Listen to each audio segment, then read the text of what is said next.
ఏసే మార్గం నిన్ను విడువడు ఎడబాయడు. ఈరోజు దేవుని వాగ్దానం. హల్లెలూయా. అందరికీ ప్రైజ్ లార్డ్ అండి. ప్రతి ఒక్కరికి వెరీ గుడ్ మార్నింగ్. ఎంతమంది అయితే ఉదయకాల వాగ్దానం ఇచ్చినా దేవుడు మిమ్మల్ని మీ కుటుంబాన్ని దీవించి ఆశించును గాక. మరి మీరందరూ హ్యాపీగా ఉండాలి మనసారా కోరుకుంటా ఉన్నాను. మీ జీవితంలో అనేక మేలుతో దేవుడు నింపాలని, మీరు అనుకున్న వాటిని దేవుడు నెరవేర్చాలని మనసారా కోరుకుంటూ ప్రార్థించుకుందాం. స్తోత్రం పరిశుద్ధ ఆత్మడేస్య వాగ్దానం ద్వారా మీరు మాట్లాడి బలపరిచి స్థిరపరచమని యేసు నామములో అడుగుచున్నాను తండ్రి. ఆమేన్. హల్లెలూయా. ఈరోజు ఎంతమంది అయితే ఉదయకాల వాగ్దానం వింటున్న సిస్టర్స్ అండ్ బ్రదర్స్ ప్రతి ఒక్కరి జీవితంలో గొప్ప మేలుతో నింపాలని కోరుకుంటా ఉన్నాను. మరి పాస్టర్ విలియం మినిస్ట్రీ అని మన యూట్యూబ్ ఛానల్ ఉంది. ప్రతి ఒక్క సబ్స్క్రైబ్ చేయండి, లైక్ చేయండి, షేర్ చేయండి. మరి బెల్ ఐకాన్ క్లిక్ చేయండి. ఎప్పుడైతే మీరు బెల్ ఐకాన్ క్లిక్ చేస్తారో నోటిఫికేషన్స్ మీకు వస్తాయి కాబట్టి మీరు లైవ్లో పాలు పొందవచ్చు. ప్రతి లైవ్లో మరి ప్రతిరోజు వాగ్దానం కింద మరి ఎంతమంది కామెంట్ సెక్షన్ మీ ప్రేయర్ రిక్వెస్ట్ తెలియజేస్తూ మీ అందరి కొరకు ప్రత్యేకంగా ప్రార్థనలు జరుగుతూ ఉన్నాయి కాబట్టి మరి ప్రతి విషయంలో దేవుడు గొప్ప మేలుతో నింపబోతున్నాడు. మరి పాస్టర్ విలియం మినిస్ట్రీ అనే మరి యూట్యూబ్ ఛానల్ ఉంది, ఫేస్బుక్ ఉంది, ఇన్స్టాగ్రామ్ ఉందండి. మరి ప్రతి ఒక్కరు ఫాలో కాండి. మీ జీవితంలో గొప్ప మేలుతో దేవుడు నింపబోతున్నాడు. మరి ఈరోజు వాక్యం మరి వాగ్దానం 1 కొరింథీయులు 13:4 ప్రేమ దీర్ఘకాలం సహించును, దయ చూపించును, ప్రేమ మత్సరపడదు, ప్రేమ డంబముగా ప్రవర్తింపదు, అది ఉప్పొంగదు. హల్లెలూయా. చూడండి, ప్రేమ దీర్ఘకాలము సహిస్తుందంట. హల్లెలూయా. ఏం సహిస్తుందంట అండి? ప్రేమ కదండి. ప్రేమ దీర్ఘకాలం సహిస్తుంది. మనం ప్రతి ఒక్కరి పట్ల ఏం కలిగి ఉండాలండి? ప్రేమ కలిగి ఉండాలి కదండి. చాలా మందిలో ఏమంటారు, అక్క వాళ్ళు నచ్చరు, అక్క వాళ్ళతో నేను ప్రేమగా ఉండను కదండి. హల్లెలూయా. నేను మాట్లాడను అని అంటారు కదండి. మరి కొంతమంది ఏమంటారు, వాళ్ళు నాకు అన్యాయం చేశారు కాబట్టి నేను మాట్లాడను అంటారు. హల్లెలూయా. చూడండి, దేవుడు మన పట్ల గొప్ప అద్భుతాన్ని చేయబోతున్నారు కదండి. మన ప్రేమ చూపించాలంట. మనం ఏమని అనుకోండి, మనకి అవసరం లేదు కదండి. మనం మటుకు ఏం చేయాలంట? ప్రేమ చూపించాలి. ఆ ప్రేమ చూపిస్తే ఏమవుతుంది? దీర్ఘకాలం వాళ్ళు సహిస్తారంట. హల్లెలూయా. చూడండి, భర్తను ప్రేమించు, సహిస్తాడు కదండి. మరి దయ చూపించును. హల్లెలూయా. ప్రేమ ఉందనుకో, ఆ ప్రేమ నీకేం చూపిస్తుందంట అండి? మీ పట్ల దయ చూపిస్తుందంట. హల్లెలూయా. ప్రేమ ఎప్పుడు మత్సరపడదంట అండి.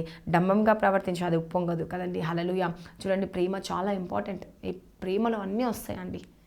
అన్ని విషయంలో ప్రేమ ముఖ్యమైనది. అందుకే దేవుడు సెలవిస్తారు, విశ్వాసము, నిరీక్షణ, మరి ఎప్పుడైతే ప్రేమ, విశ్వాసం, నిరీక్షణ ఈ మూడిట్లో ప్రాధాన్యతమే ఏది అని దేవుడు సెలవిస్తే ప్రేమ అని చెప్తాడండి. హల్లెలూయా. బైబిల్ మొత్తంలో ప్రేమ అనేది ఇంపార్టెంట్ అండి. హల్లెలూయా. చూడండి, దేవుడు ఏది చెప్పినా శ్రేష్టమైనది ఏది, విలువైనది ఏది అంటే ప్రేమ అని దేవుడు సెలవిస్తూ ఉంటాడు. హల్లెలూయా. ప్రేమ లేకపోతే పరలోక రాజ్యానికి నువ్వు వెళ్ళలేవు.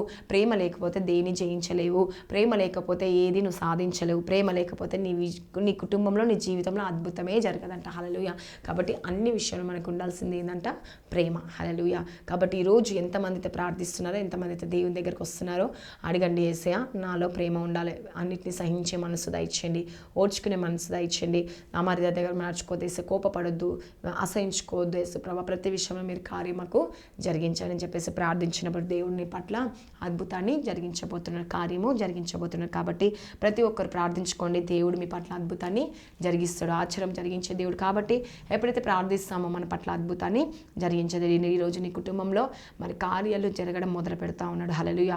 ఇంతవరకు నీ జీవితంలో ప్రేమ లేదేమో, శాంతి, సమాధానం, నెమ్మది లేదేమో, నువ్వు ప్రేమించడం వల్ల అన్నీ ఆటోమేటిక్గా నీ జీవితంలో వచ్చేస్తుందంట అండి. హల్లెలూయా. అందుకే దేవుడు ఏమంటారు? శ్రేష్టమైనది ఏది అంటే ప్రేమ అంటాడు. హల్లెలూయా. కాబట్టి శ్రేష్టమైన జీవితం మనం జీవిస్తాం. మరి ప్రేమించి ఇతరులని మన పట్ల, దేవుని పట్ల నమ్మకస్తులుగా మనం ఉందామండి. దేవుడు ఈ వాక్యం దేవుడు దీవించి ఆశించడంగా కామెంట్ ప్రార్థించుకుందాం. స్తోత్రం పరిశుద్ధ ఆత్మడ యేసు ప్రభా, నీకే వందనాలు, నీకు స్తుతులు. ఏదైనా మేము ప్రేమ కలిగి ఉండాలి, సహించుకోవాలి, ఓర్చుకోవాలి. దేవుడు మత్సరపడొద్దు, డంబంగా ప్రవర్తించొద్దు, వ్యర్థమైన మాటలు మాట్లాడొద్దు. అన్నిట్లో నా ప్రేమ విలువైంది కాబట్టి మేము ప్రేమ కలిగి ఉండాలి. ఏది శ్రేష్టమైందంటే ప్రేమ అంటున్నావు యేసయ్యా. ఓపిక, నిరీక్షణ కలిగి ఉండాలి యేసయ్యా. మాకు సహాయం చేసి అద్భుతాన్ని జరిగించండి. ప్రతి కుటుంబాన్ని దర్శించండి, దీవించండి. ఈరోజు ఎంతమంది బర్త్డేస్, మ్యారేజ్ డే జరుపుకుంటారు, వారి జీవితంలో గొప్ప అద్భుతం వాళ్ళు చూడండి కాక యేసు ప్రభానైనా బ్లెస్ చేయండి, దీవెనకరంగా మార్చండి యేసు ప్రభా. ఎంతమంది మ్యారేజ్ చేస్తే వాళ్ళ లైఫ్ సెటిల్ చేయండి నైనా దేవ. భార్య భర్తల గొడవలు, కలహాలు, భేదాలు, అనుమానాలు సైతం కూలిపోవాలి యేసయ్యా. ఎంతమంది కోర్టు కేసు కొట్టివేయబడాలి యేసు ప్రభా. ఎంతమంది జాబ్ దయచేయండి, ఇంటర్వ్యూకి వెళ్ళి సెలెక్ట్ అవుటకు సహాయం చేయండి. జస్ట్ ఎంతమంది చదువుకున్నారో, ఎంతమంది ఎగ్జామ్స్ రాస్తున్నారో, ఎంతమంది ప్రిపేర్ అవుతారో, అయ్యారో వాళ్ళందరూ మీ జ్ఞాపకం చేసుకుని గొప్ప విజయం దయచేయండి యేసు ప్రభా. నువ్వే సహాయం చేయండి యేసు ప్రభా. స్కూల్స్, కాలేజ్, జాబ్ రాకపోవడం, ప్రయాణం తోడు తోడుకున్నారు, వాళ్ళ డ్రైవింగ్లో తోడుకుండండి. ఎంతమంది అయితే డ్రైవింగ్ చేస్తున్నారు, వాళ్ళ డ్రైవింగ్లో చిన్న వెహికల్ వరకు పెద్ద వెహికల్ వరకు మీరు జ్ఞాపకం చేసుకొని వాళ్ళ డ్రైవింగ్లో మీరు తోడుగా ఉండండి. ఎటువంటి యాక్సిడెంట్స్ కాకుండా సహాయం చేయండి. అనారోగ్యంగా బలహీనంగా ఉన్నవారు మీరు జ్ఞాపకం చేసుకుని వాళ్ళకున్న ప్రతి రోగం ప్రతి బలహీనతలు అన్ని తీసివేయండి. స్వస్థత విడుదల కలగచేయండి. ప్రతి కుటుంబాన్ని దర్శించండి, దీవించండి, ఆశ్రయించండి. ఎంతమంది పంట పొలాలు ఉన్నాయో ఆ పొలాలను కూడా దీవించండి యేసుప్రభా. ఎంతమంది అయితే దేని కొరకైతే వెయిట్ చేస్తున్నారు, దేని విషయంలో బాధపడుతున్న పోలీస్ జాబ్స్ దేవా, మరి నర్సింగ్ చేసేవారు, డాక్టర్స్ని, పోలీస్ వ్యవస్థని, ప్రతి ఒక్కరు ప్రభుత్వ వ్యవస్థని ప్రతి ఒక్కరిని జ్ఞాపకం చేసుకోండి.